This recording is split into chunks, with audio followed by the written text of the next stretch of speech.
Hello guys, welcome back to my YouTube channel. Another series of cooking video. இன்றைக்கி வந்து banana cake தான் செய்யலான்ட்டு இருக்கேன். எங்கள் மம்மி வந்து எப்பயுமே சொல்லுவாங்க, குக்கிங் வந்து நீ இஷ்டப்பட்டு ஒரு ஹாபி மாதிரி செய்ய, இல்லைனா வந்து அது உனக்கு ஒரு கம்பல்ஷனாக காலையில் சமைக்கணும் மத்தியானம் சமைக்கணும் அப்படின்னு இருந்துச்சுன்னா நீ வந்து வெறுத்துருவ. அதனால் whenever you have time, try to do something, learn to cook something for yourself அப்படின்னு சொல்லுவாங்க. ஸோ அதனால் எனக்கு எப்போல்லாம் டைம் கிடைக்குதோ அப்போல்லாம் I try to do something of my own.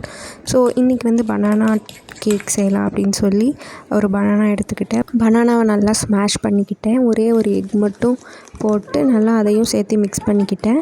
அது நல்லா மிக்ஸ் ஆனதுக்கப்புறமா சுகர் கொஞ்சமாக ஆட் பண்ணி, உங்களுக்கு எவ்வளோ சுகர் வேணுமோ அந்தளவுக்கு நீங்கள் ஆட் பண்ணிக்கலாம்.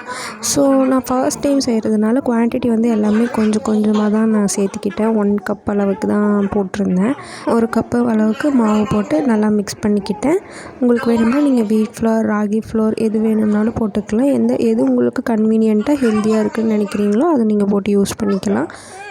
அது ஒரு கன்சிஸ்டன்சிக்கு வந்ததுக்கப்புறமா அது கூட கொஞ்சமாக baking soda and then 1 pinch of salt போட்டுட்டு மிக்ஸ் பண்ணிவிட்டு, அண்ட் தென் கொஞ்சம் உங்களுக்கு லிக்விட் பேஸில் வேணும் அப்படின்னா அதோட கொஞ்சமாக மில்க் சேர்த்து நான் வந்து நல்லா மிக்ஸ் பண்ணிக்கிட்டேன். மிக்ஸ் நல்லா ஃபுல்லாக மிக்ஸ் பண்ணி அது வந்து லம்ஸ் இல்லாமல் ஃபுல்லாக ஒரே மாதிரி இருக்கிற அளவுக்கு மிக்ஸ் பண்ணிவிட்டு, தென் ஃப்ளேவர் ஆட் பண்ணுங்கிறதுக்காக நான் கொஞ்சமாக கொக்கோ பவுடர் சேர்த்திருக்கேன். If you want you can also add vanilla essence. எனக்கு சாக்லேட் ஃப்ளேவர் பிடிக்குங்கிறதுனால நான் சாக்லேட் ஃப்ளேவர் போட்டேன். ஆஃப்டர் தட் நல்லா மிக்ஸ் பண்ணி ஒரு லம்ஸுமே இல்லாமல் மிக்ஸ் பண்ணி அதை எடுத்து ஒரு ஓரமாக வச்சுட்டேன்.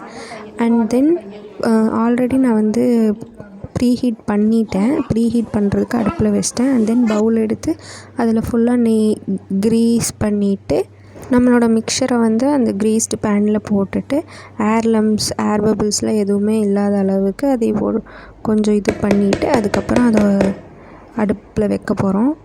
ஸோ ஃபுல்லாக ப்ரீஹீட் ஆனதுக்கப்புறமா அதுக்குள்ளே அந்த பவுலை வச்சு ஃபுல்லாக க்ளோஸ் பண்ணி வச்சிட்டோம்.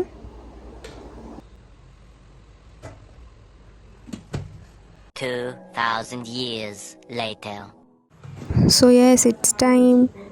ஒரு 30 to 40 minutes ஆனதுக்கப்புறமா இந்த மாதிரி போய் டூத் பிக் வச்சு குத்தி பார்த்து எந்த மாவும் வரல அப்படின்னா வெந்துருச்சுன்னு அர்த்தம். அதுக்கப்புறமா அதை எடுத்து நான் வந்து சைடில் இந்த மாதிரி எடுத்து விட்டேன். ஸோ தட் அது ஈஸியாக வெளியில் வரணும் அப்படிங்கிறதுக்காக ஒரு பிளேட்டில் ஃபுல்லாக கொட்டிட்டேன். This is what I did. அது ஃபஸ்ட்டு வரவே இல்லை. And then it game.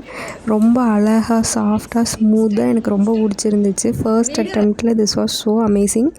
நான் ஃபுல்லாக அமுத்தியெல்லாம் பார்த்தேன் எல்லா பக்கமும் வெந்திருக்கா அப்படின்னு. So yeah, it's so good. அது கார்னிஷிங்க்காக சாக்லேட் சிரப் கொஞ்சமாக ஊற்றி அண்ட் தென் பிளேட்டிங் வச்சாச்சு. ரொம்ப சூப்பராக இருந்துச்சு. கட் பண்ணி சாப்பிட்டு பார்த்தா ரொம்ப டேஸ்ட்டாக இருந்துச்சு. அவ்வளோ சாஃப்ட் அண்ட் ப்ளஃபியாக வீட்லேயே நீங்கள் வந்து பனானா கேக் செஞ்சு வீட்லேயே சாப்பிட்லாம். It's so healthy and you can give it to your children also. Thank you.